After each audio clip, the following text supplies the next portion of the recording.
আসসালামু আলাইকুম ভিউয়ার্স, এই মুহূর্তে ব্রেকিং এবং এক্সক্লুসিভ বিষয় নিয়ে হাজির হলাম। এবার কোটা বিরোধী আন্দোলন অর্থাৎ কোটা সংস্কার আন্দোলন নিয়ে কিন্তু ছাত্র সমাজ এবারে ভয়ঙ্কর হুঁশিয়ারি বার্তা দিলেন এবং হাইকোর্টেও বুড়ো আঙ্গুল দেখিয়ে বলে দিলেন, আমরা আর হাইকোর্টের বারান্দায় যাব না, রাজপথে সকল কিছুর সমাধান করা হবে।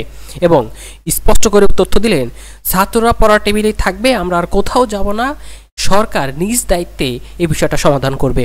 এবং আরও কি ভয়ঙ্কর হুঁশিয়ারি বার্তা দিলেন সরকারকে, সে বিষয়গুলো জানতে পারবেন এই কোটা বিরোধী আন্দোলনকারীদের কাছ থেকে। এদিকে সরকারকে নিয়ে ব্যাপক তথ্য এবং হুঁশিয়ারি বার্তা দিলেন এই লেবার পার্টির চেয়ারম্যান। আপনারা অবাক হতে বাধ্যই হবেন কিভাবে এই আওয়ামী লীগ শেষমেশ এই ভারতের কাছে কিভাবে সবকিছু বিলিয়ে দিচ্ছে। সেই সাথে আরও যে ভয়ঙ্কর তথ্য জানতে পারবেন, এই সরকার ভারতের একটি অঙ্গরাজ্যের প্রধানমন্ত্রী হিসেবে নিযুক্ত হয়েছেন বা মুখ্যমন্ত্রী হিসেবে নিয়োজিত হয়েছেন, এমন দাবি করেছেন এই লেবার পার্টি চেয়ারম্যান। শুধু তাই নয়, কিভাবে আমি মুসলিম লীগ হলো এবং সে সকল বিষয় নিয়ে আরও কি তথ্য দিলেন তা জানবেন এই নেতার কাছ থেকে। ভারতের সাথে যে রেল চুক্তি হয়েছে সে বিষয়গুলো তুলে ধরে বা আলোকপাত করে বা উদাহরণ দিয়ে ব্যাপক তথ্য দেন। এবং সবশেষ আপনাদের মাঝে তুলে ধরবো বিপিনুল হক নুরও কয়েকটি তথ্য দিয়েছেন কোটা সংস্কার আন্দোলন নিয়ে এবং সেই সাথে হুঁশিয়ারি বার্তাও দিয়েছেন শেখ হাসিনা দর্জির ভূমিকায়।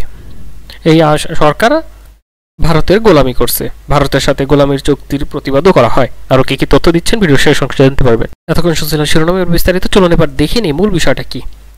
তথ্য দিল এই কোটা সংস্কারের আন্দোলনকারীরা। হাইকোর্ট মনে করে সেটি একটি অসম্পূর্ণ পরিপত্র এবং সেটি বাতিল করা হয়েছে। আমরা এই আইনি প্রক্রিয়ায় হাইকোর্টের বারান্দায় যেতে চাই না। আমরা আমাদের পড়ার টেবিলে থাকতে চাই, আমাদের রুটিন কার্যক্রম চালিয়ে যেতে চাই। কোটা ইস্যুতে তাদের রায় রাজপথে জানান দিয়ে যাচ্ছে এবং জানান দিয়ে যাবে যতদিন না আমাদের দাবি না মেনে নেওয়া হয়। আমাদের দাবি অত্যন্ত সুস্পষ্ট। আমরা এক দফা দাবি করেছি যে সরকারের নির্বাহী বিভাগ থেকে সুস্পষ্ট ঘোষণা আসতে হবে, নির্দেশনা আসতে হবে যে একটি কমিশন গঠন করে একটি সম্পূর্ণ এবং স্থায়ী সমাধানের দিকে সরকার এই কোটা ব্যবস্থাকে নিয়ে যাবে।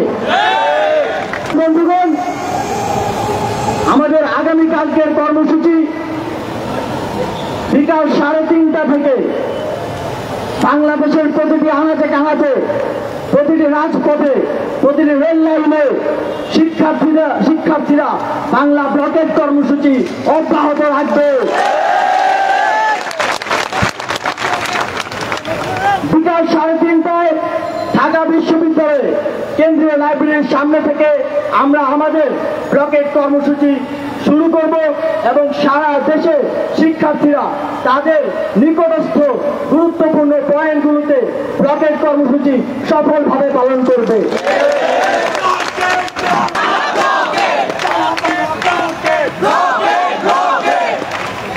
আপনারা দেখেছেন গতকাল আমাদের এক ঘোষণায় সারা দেশে আজ একটি ট্রেন তাদের চাকা ঘোরাতে পারেনি। এটি ছাত্র সমাজের জয় এবং ছাত্র সমাজ যে আন্দোলন করে তাদের দাবি ছিনিয়ে নিতে পারবে এর একটি প্রমাণ বলে আমরা মনে করি। আমরা নির্বাহী বিভাগকে বলতে চাই, অতি দ্রুত সময়ের মধ্যে আমাদের দাবিটি মেনে নিন, যাতে আমরা পড়ার টেবিলে ফিরে যেতে পারি, যাতে রৌদ্র খরতাপে আমাদেরকে পুড়তে না হয় এবং তথাকথিত জনদুর্ভোগেরও সৃষ্টি না হয়। তো আপনারা দেখতে পারছেন যে বাংলা ব্লকেট যে কর্মসূচি ঘোষণা দেওয়া হয়েছিল সেটি কিন্তু এখন শেষ এবং আগামীকাল 3:30টার পর থেকে আবারও এই বাংলা ব্লকেট কর্মসূচি পালন করবে ছাত্র সমাজ। এবং তারা হাইকোর্টকে হুঁশিয়ারি বার্তা দিয়ে বলে দিল, আমরা আর এই হাইকোর্টের বারান্দায় ঘুরতে চাই না, তারা স্থায়ী একটা সমাধান করবে, কোনো স্থগিত দিয়ে কাজ হবে না। ছাত্র সমাজ বা ছাত্র যে ক্ষমতা বা পাওয়ার কতটুক তা সেই 1971 সালের থেকেই বোঝা যাচ্ছে। যে বাংলা ভাষার জন্য এই ছাত্র সমাজ উঠে পড়ে লেগেছিল এবং তারা বাস্তবায়ন করে দেখালো, ঠিক সেভাবে আবারও কিন্তু গর্জে উঠছে এই কোটা সংস্কার আন্দোলনের মাধ্য দিয়ে এই ছাত্র সমাজের। দেখা যাক শেষমেশ এই ছাত্র সমাজ কতটুকু কার্যকর ভূমিকা পালন করতে পারে। এদিকে সরকারকে নিয়ে ব্যাপক তথ্য দিয়েছে এই লেবার পার্টির চেয়ারম্যান। তো তিনি যে বিষয়টা দিচ্ছেন, বাংলাদেশের একটা অঙ্গরাজ্যের প্রধানমন্ত্রী হচ্ছে বা মুখ্যমন্ত্রী হচ্ছে এই শেখ হাসিনা সরকার। আর কি তথ্য দিলেন চলুন তার মুখ থেকে দেখে নিই। জুন এই আওয়ামী মুসলিম লীগ তৈরি হয়েছিল, সেদিনই তারা বাংলাদেশের বিরুদ্ধে তাদের সকল চক্রান্ত এবং ষড়যন্ত্রের বীজ তারা বুনেছে। সংগ্রামী বন্ধুরা আমার, 1947 সালের সেই পরাজিত শক্তি হচ্ছিল আওয়ামী মুসলিম লীগ। সেই আওয়ামী মুসলিম লীগ থেকেই আজকে আওয়ামী লীগের সৃষ্টি, যার কারণে আওয়ামী লীগের কাছ থেকে আপনারা যারা আজকে আওয়ামী লীগের দালাল বলেন, আওয়ামী লীগ ভারতের দালাল নয়। একজন বক্তা বলেছে তারা হচ্ছে ভারতেরই একটি রাজনৈতিক দল। আজকে শেখ হাসিনা ওয়াজেদ তিনি আজকে ভারতের গোলামি করার জন্য নয়, 1996 সালে যখন ভারত গিয়েছিলেন শেখ হাসিনা, তাকে তিলক চন্দন পরিয়ে তাকে পরিচয় করিয়ে দেওয়া হয়েছিল যে বাংলার মুখ্যমন্ত্রী শেখ হাসিনা আমাদের মাঝে উপস্থিত আছেন। এই শেখ হাসিনার কাছ থেকে আপনারা কি আশা করবেন? আজকে আমাদের শত্রু যখন চিহ্নিত, এখানে যারা উপস্থিত আছেন তাদেরকে বলতে চাই, আজকে ভারতের এই আগ্রাসনের বিরুদ্ধে সেই মেজর জলিলের দেখানো পথ, সালাউদ্দিন কাদের চৌধুরীর দেখানো পথ, আনোয়ার জাহিদের দেখানো পথ, সেই পথে আমাদেরকে এগিয়ে যেতে হবে। ভারতের আগ্রাসনের বিরুদ্ধে, সীমান্ত আগ্রাসনের বিরুদ্ধে, পানি আগ্রাসনের বিরুদ্ধে, সাংস্কৃতিক আগ্রাসনের বিরুদ্ধে, আমাদের আকাশ সংস্কৃতির বিরুদ্ধে। আজকে বাংলাদেশের শিক্ষা ব্যবস্থাকে, আওয়ামী লীগকে ক্ষমতায় এনে এই ভারতীয় অপশক্তিরা বাংলাদেশে আজকে হিন্দুত্ববাদের নামে তারা দেশের শিক্ষা ব্যবস্থাকে ধ্বংস করে দিয়েছে।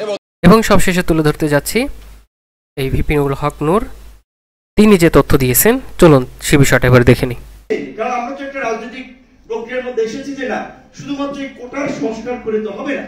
এই যে আমাদের ছাত্র বন্ধুরা আন্দোলন করছে, তাদের উদ্দেশ্যে আমি বলবো যে আন্দোলনের মধ্যেই দেখেন কোটা নিয়ে আমরা আন্দোলন করছি। কোটা সংস্কার হয়তো কিছু চাকরির জন্য পদ খুলবে, বা এই 30টা পিএসসির আন্ডারের পরীক্ষার প্রশ্নপত্র ফাঁস হয়েছে, সেটার জন্য এখন পিএসসি ড্রাইভার আরো বেশ কয়েকজন কর্মকর্তা গ্রেপ্তার আছে। তো কোটাও যদি যায়, এইভাবে যদি প্রশ্ন ফাঁস হতেই থাকে, তাহলে মেধাবীরা চাকরি পাবে, তাদের মূল্যায়নটা কোথায়? সরকারি চাকরিতে 20 লক্ষ পদ আছে, 4.5 লক্ষ পদ খালি আছে।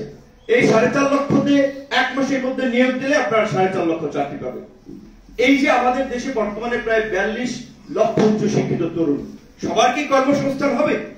তো আমি আমার তরুণ বন্ধুদেরকে এটাই বলবো, আমরা সে সময় বুঝি নাই, আমাদের গাইডলাইন দিতে পারে নাই, আমাদের পরামর্শ দিতে পারে নাই, আমরা আপনাদেরকে পরামর্শ দিচ্ছি, আমরা আপনাদের পাশে আছি। এবং আমার দৃঢ় বিশ্বাস সমস্ত জাতীয় নেতৃবৃন্দ আপনাদের পাশে আছে। কারণ এই আন্দোলন শুধু ছাত্রদের আন্দোলন না, ছাত্রদের বাবা মায়ের আন্দোলন, ছাত্রদের ভাই বোনের আন্দোলন, ছাত্রদের অভিভাবকদের আন্দোলন, সবাই আপনাদের পাশে আছে।